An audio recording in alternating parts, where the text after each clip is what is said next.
ఒక టీం ఫైనల్కి వెళితే ఇంతలా సంబరాలు చేసుకుంటారా? ఎవరు వాళ్ళంతా? చాలా పెద్ద కథ సామి.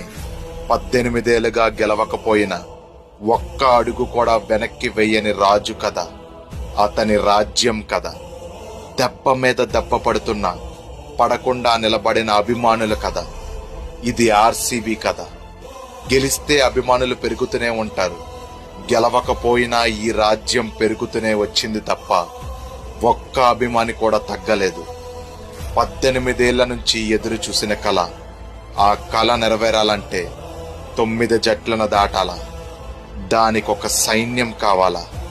ప్రపంచం జల్లడు పట్టి విధ్వంసకరమైన సైన్యాన్ని తెచ్చుకున్నాడు.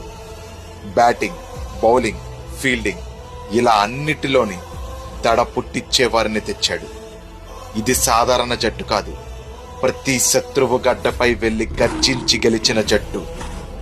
వాళ్ళ దైవం అభిమానుల విశ్వాసం, వాళ్ళ ఆయుధం ధైర్యం. శత్రువులు గొప్పగా ఉన్నా వాళ్ళనే భయపెట్టే అంత ధైర్యం.